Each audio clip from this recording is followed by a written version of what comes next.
100 years ago today, a small biplane made the first air crossing of the often treacherous Cook Strait. The Canterbury Aviation Company's successful mission was a major milestone in New Zealand aviation. The journey from Christchurch to Trentham took a total of 7 hours, including stops in Kaikōura and Blenheim. Today, a re-enactment took place to mark the centennial. There was tea and scones too at the Omaka Aero Club in Marlborough. Our reporter Tracy Neal was there.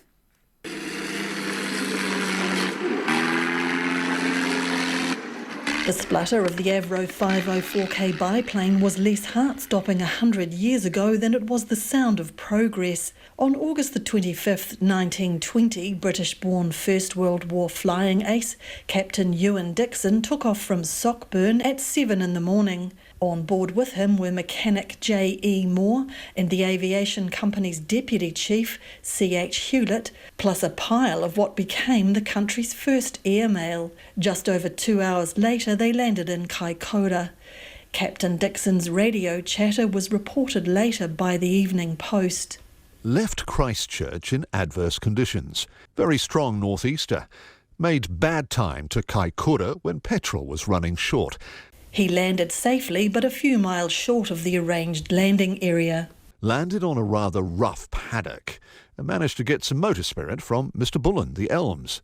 Cup of tea too. Refreshed from their cuppa, the Avro and its crew arrived in a paddock near Blenheim just before midday. The landing site at Drumclog Farm in Dillons Point Road is today a maze of vineyards, posts and wires. As John Sinclair of the Marlborough Aviation History Working Group explains, a commemorative plaque now marks the spot. That plaque was put there in 1986, if I recall correctly, and that was there to commemorate the flight. That's where he staged when Captain Ewan Dixon came through. That's where he staged and he refuelled. Today's reenactment flight was in a Fox Moth biplane, about 20 years the Avro's junior. Pilot Aaron Patchett landed it safely in Omaka about 3.5 hours after leaving Christchurch. And by all accounts, it was a smoother journey than 100 years before. It's a lot easier for us, put it that way. I mean, this aeroplane's about 20 years newer and is enclosed, so I mean, and it's still hard work for us, but it's a lot easier than what they had, so it makes you appreciate what they sort of did back then, really.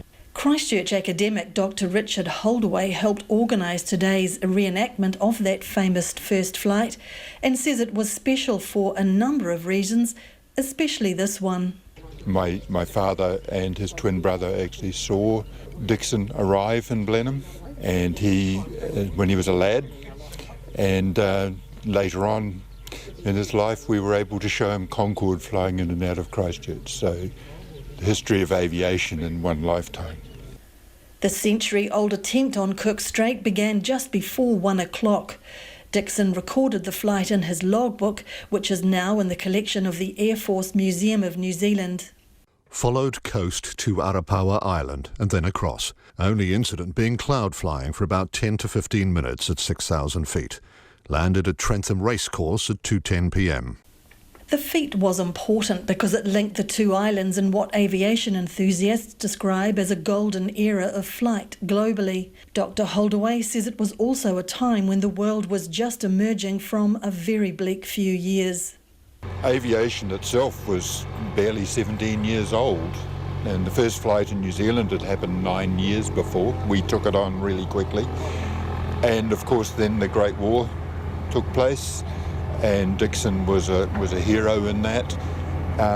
Come the peace, and we had the Spanish flu epidemic, which killed millions.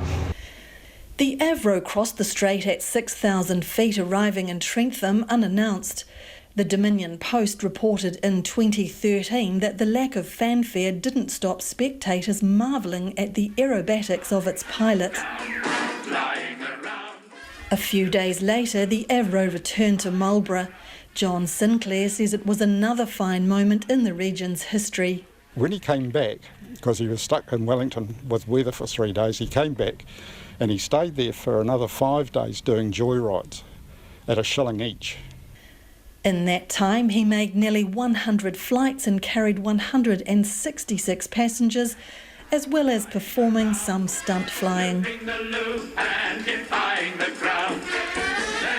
In Marlborough for Checkpoint, Tracy Neal.